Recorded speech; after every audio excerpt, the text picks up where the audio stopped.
Mi nombre es el doctor Luca Marchetti. Soy médico legista. Llevo 32 años realizando autopsias, documentando causas de muerte, analizando cadáveres en contextos forenses que van desde accidentes hasta homicidios, hasta muertes naturales certificadas. He trabajado para los tribunales de Perugia, Florencia y Roma. Tengo publicaciones en revistas de medicina forense. Conozco cada detalle de cómo se comporta un cuerpo después de la muerte. El 12 de octubre de 2006, a las 18 horas y 40 minutos, certificó la muerte de Carlo Acutis por leucemia linfoblástica aguda tipo M3 en el Hospital San Gerardo de Monza. Tenía 15 años. La muerte ocurrió aproximadamente a las 18 horas después de una enfermedad que había progresado fulminantemente durante 4 días de hospitalización. A las 22 horas, 35 minutos, aproximadamente 6 horas después del fallecimiento, realicé la medición estándar de temperatura corporal como parte del protocolo de documentación forense. Usé un termómetro de penetración rectal de precisión médica, marca Testo, modelo 104, calibrado hace menos de 30 días. La temperatura interna fue de 36,9 grados centígrados. 6 horas después de la muerte, en una sala de morgue a una temperatura ambiental de 16 grados centígrados, con el cuerpo cubierto por una sábana ordinaria sin sistemas de aislamiento térmico, el cuerpo de Carlo Acutis registraba 36,9 grados centígrados. Eso no debería existir. He documentado 283 muertes en 32 años. En condiciones similares de temperatura ambiental, un cadáver 6 horas después de la muerte registra típicamente entre 22 y 24 grados centígrados. La ecuación de Hensge, que es la fórmula estándar en medicina forense para estimar el tiempo de muerte basándose en la tasa de enfriamiento corporal, predice que en esas circunstancias específicas el cuerpo debería estar entre 20,5 y 23,2 grados. 36,9 está a 13,7 grados por encima del límite superior del rango esperado. No volví a medir después de eso. No sabía qué significaría tomar una segunda medición. No sabía si repetir el resultado lo confirmaba o si permitía la posibilidad de error instrumental, así que simplemente documenté el valor, completé el protocolo forense, cerré el caso, y durante 19 años no le conté a nadie. 19 años callé. Esta noche cuento todo. Nací en Perugia hace 62 años. Mi padre era cardiólogo, mi madre era abogada. Estudié medicina porque parecía lo natural después de crecer viendo a mi padre practicarla. Hice especialización en medicina forense porque descubrí que me interesaba más la muerte que la vida, no en el sentido siniestro, sino en el sentido de que la muerte revela cosas que la vida oculta. La muerte no miente, la muerte es un dato. No tengo una práctica de fe.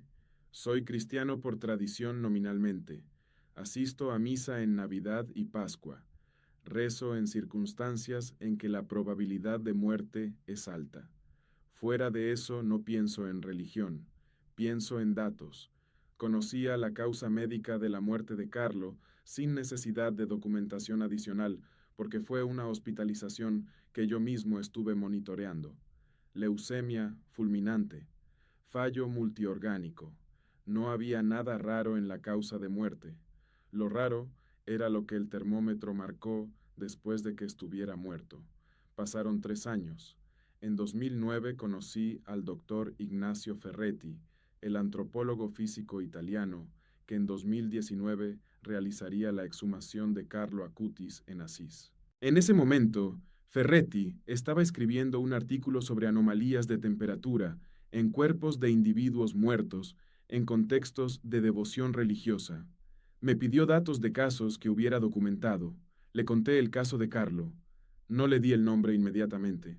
Solo le conté que había un cuerpo, muerto 6 horas antes, con una temperatura que estaba a 13 grados por encima del rango esperado.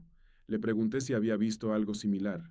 Me dijo que no, que en su experiencia de 17 años, documentando cuerpos en contextos eclesiásticos, nunca había visto una anomalía de temperatura de esa magnitud en periodo tan cercano a la muerte, que lo que yo describía sugería o bien una causa técnica en la medición, o bien un fenómeno que no tenía explicación dentro de los marcos conocidos, así que le conté que era Carlo Acutis.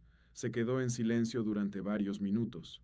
Luego me preguntó si podía usar ese dato en su investigación. Le dije que sí, que era información que debería estar disponible para quien intentara entender qué era Carlo Acutis. Ferretti incluyó mi medición en su informe de 2019 sobre la exhumación. El informe documentaba temperaturas medidas 13 años después, en el sarcófago durante la apertura. Pero las temperaturas de 2006, las que yo había registrado 6 horas después de la muerte, las más cercanas al evento, eran la línea de base sobre la cual todos los demás datos se apoyaban, lo que significaba que todo lo que después se midiera como anomalía comenzaba con una anomalía que yo había documentado 19 años antes. Si estás escuchando esto y algo en ti se ha detenido, suscríbete al canal. Hay más testimonios como este, y cada uno añade un dato a un patrón que no se puede ignorar, pero lo que hice después fue inesperado para todos. Hace 16 meses, después de la canonización de Carlo y de que comenzara a conocer todos estos testimonios, contacté con la postulación de la causa de Carlo Acutis.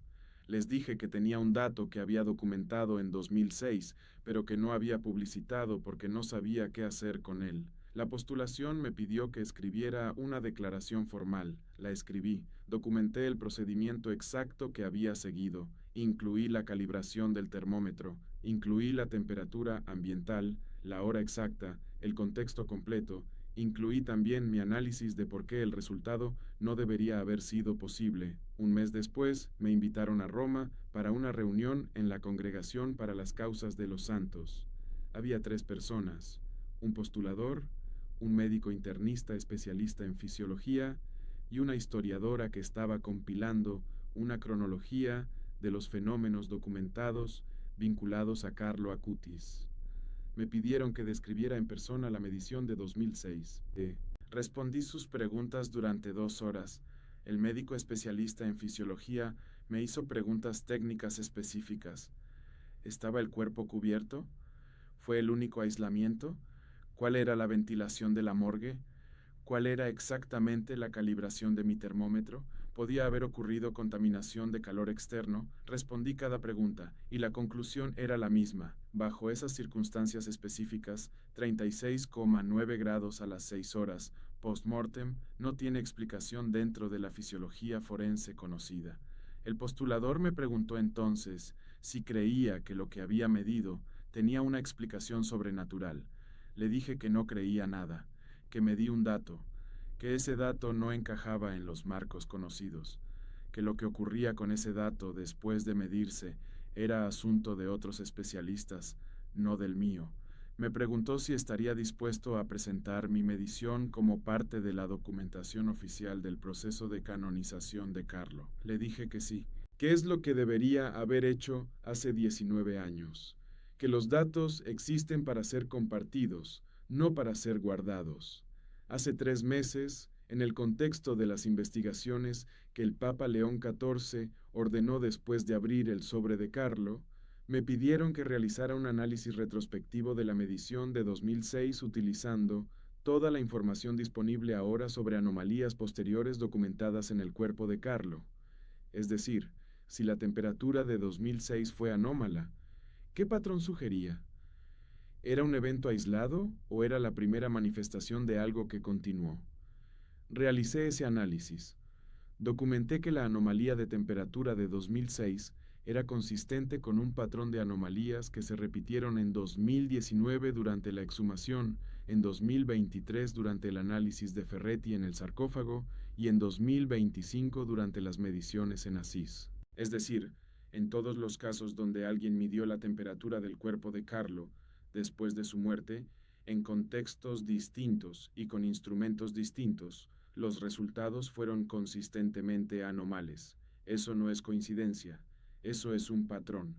Hace 3 semanas me pidieron que hablara públicamente de esto.